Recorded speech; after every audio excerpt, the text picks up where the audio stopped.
So, Rambolili, get out of bed and go and get your dreams. So now, you have the job. You've done your homework. You've found the job. You've got the job. You did the interview. You aced it. And now you have arrived in corporate America. Your walk has changed. You walk puffed up. You are now part of the crew, the billion-dollar crew. You work for a billion-dollar company. You work for, I don't know, HSBC, London Stock Exchange, AXA, HSBC, JP Morgan, whoever it is. You've made it. Now, you must stay there because the majority of you who have made it to corporate America will not survive. So now I'm hoping that the tips I'm going to give you today are going to help you keep your job so that you don't get fired in the first 90 days. So the first thing that you do when you've arrived is you need to find a role model.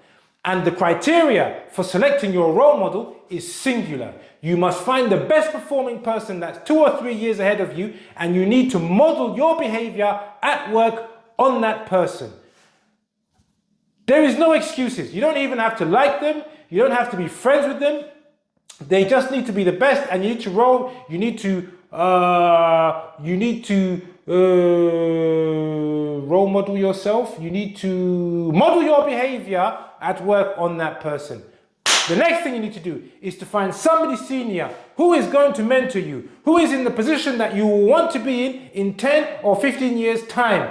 You will obviously have to give them value by saying, hey, look, it's good to be close to the sun. I recognize that you have been here for 20 years and you are the best at your job. I'd really like to come in and sit in with you. I'll take notes for you. I'll make coffee for you. I'll hold your briefcase. We ain't got briefcases no more. I'll hold your laptop. I just want to be able to be around you so that I can learn, right? Whilst keeping on top of your job.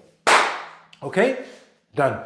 Number 3, you must be 7-Eleven. What is 7-Eleven? You come in at 7 a.m. and you leave at 11 a.m. You leave at 11 p.m. So now, in corporate America, there are certain things that they cannot say to you. People complain that they were working graduates too hard and that we shouldn't be pushing them to breaking point. And so now, they can't tell you that you have to be 7-Eleven. But you should be 7-Eleven, meaning that you have 2 hours in the morning to learn, to do some. And by the way, you should do it at work so they can see you come in at 7 and then you leave at 11. Anyway, you come in, 2 hours personal study related to your work. Because first of all, let's put some things in. For the first 3-5 years of your career, you should not be looking at money. You should be looking at simply learning and learning to add value. And so I hate this thing of, oh, I'm only contracted from 9 to 5. You will never progress in your career. You will just be stagnant there doing your 9 to 5. Because in corporate America, you cannot do your job in 9 to 5. Because 9 to 5, you're doing meetings. But then at some stage, you have to actually sit down and do the work and actually research and study. And so 8 hours is simply not enough. So you need to do 2 hours in the evening and then 2 hours extra.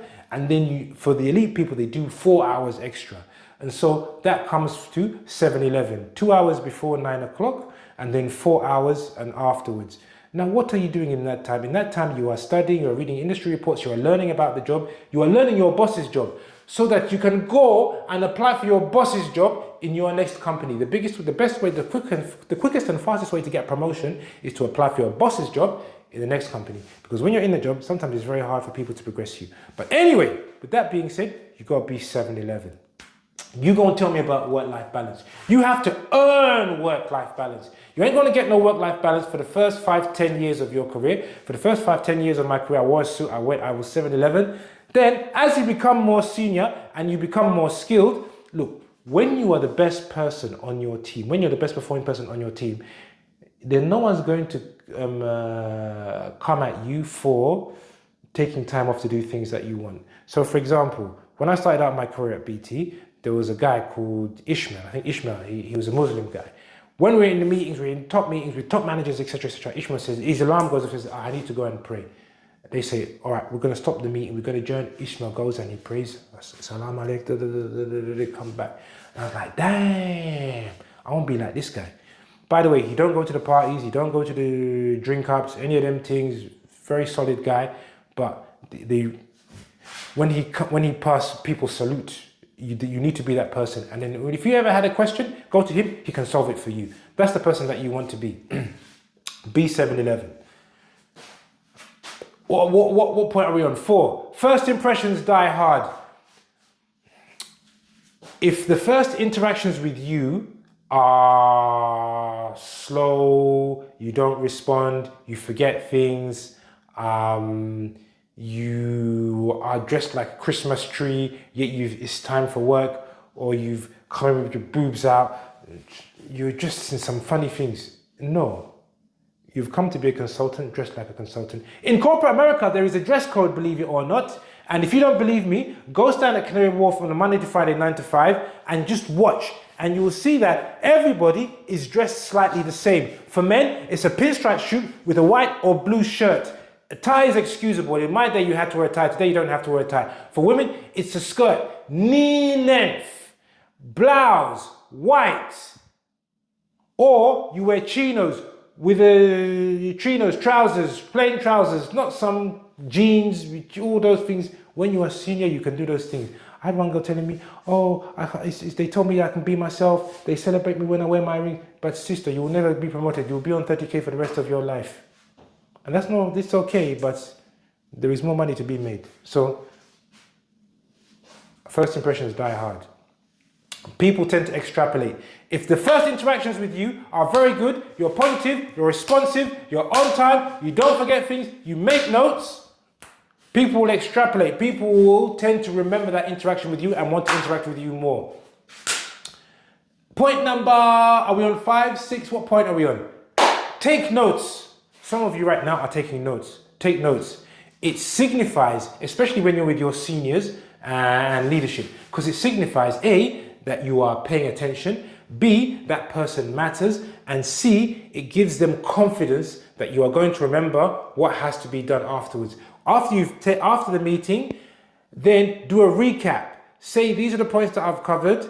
We're going to do X, Y, Z, Z, Z, Z, Z. Is that okay? Ask them. Is that what we agreed on? Yes, it is. And then promise to type it up by midday the next day. Notice that I said midday next day, so that you give yourself some more time.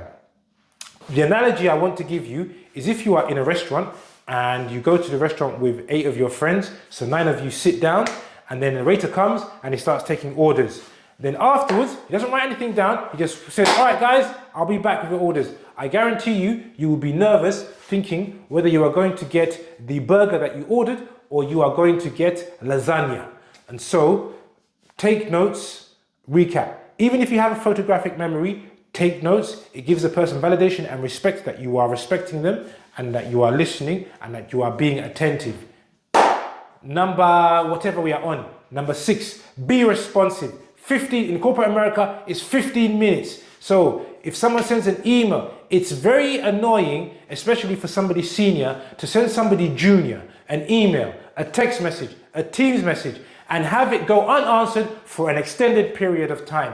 15 minutes, let that be the max that it takes you to respond to a message. So if you are at lunch, you'd have your phone, get Teams on your phone, 15 minutes. If you're on the toilet and you extend and you see a message, 15 minutes. If it's the weekend and they send you a message, it's 15 minutes. 15 minutes is 15 minutes. Make sure you are responsive within 15 minutes. Point number 7, yeah? Have no ego. Show the bosses that there is no task that is too menial for you, that you are willing to lose your ego to make the team win. There is no task that is beneath you that enables you to put the team first. Show them that there is no task that you cannot do, right? Very, very, very, very, very, very simple, right? The other thing is master discipline. When you're working corporate America, you must be disciplined to respond on time, disciplined to take notes, disciplined to go to sleep on time, disciplined to not be arguing with people on outside of work so that you're tired the next day, disciplined not to bring your baggage to work, disciplined to stay in shape. Healthy mind, healthy body. In corporate America, this is a long man's game. We're like sportsmen. We're doing 18, 12-hour days. So you must be mentally and physically fit to be able to endure the swings and swivels of corporate America. Master discipline. Then the other one is dress to a tie. In corporate America, there is a dress code, a hidden dress code. In America, they can't tell you, you have to dress like this, you have to dress like that. But the code is men, pinstripe shirt, pinstripe suit, white shirt. Or you wear black trousers, blue, navy blue with shoes. And now they are a bit more lenient. You can wear some sneakers. But when you're starting out in your career, dress like a consultant, dress like a banker. IT support, you get a bit away with it, but dress smart. In corporate America, it's a smart dress code. Dress smart until you have earned your stripes to come in and dress where you want. Your hair is tied back. Women, you don't need weave. You know, there are a lot of preconceptions for what you have to be or how you have to dress in order to make it in corporate America. Unfortunately, those preconceptions are extremely wrong, because the most Baroness Amos, all these, look up the CEO of Xerox, the first black woman CEO of Xerox. They don't have weave, they don't have funny nails. In fact, by the way, they don't like ghetto fabulous. They are afraid of you when you come to dress with the big nail, the big hair, the big earrings, etc. Just wear your braids. It's a very conservative culture. Dress conservatively. If you don't know what dress conservatively looks like, go and search on Google what a conservative dress like. But don't come in with chest open, boobs out, short skirt up in. No, it's not a party. Heels, don't wear heels. Wear flats. Yeah, you are a consultant, you are boffin, look like one, dress like one. On Friday night, you can dress how you want to. The last and final point of the day is work hard. You must work hard. A lot of you are not going to like this, but in order to make it in corporate America, the people that last are the people that work hardest.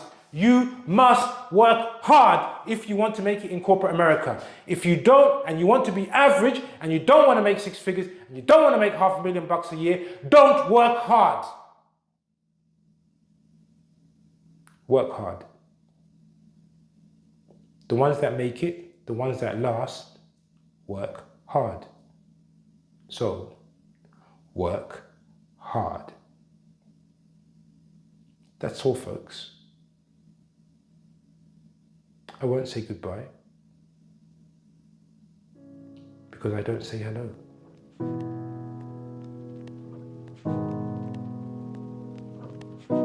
You are free to go. I've been looking forward to my life changing. Circle getting smaller, I don't like strangers. That has had me on meds as a teenager. Homies morphing on me like the Green Ranger. I was running from something, young and I was coming from nothing. In the last year alone, I got 100 new cousins. I've been hanging with the vultures and swimming with the sharks just to get to the light. I had to go through the dark.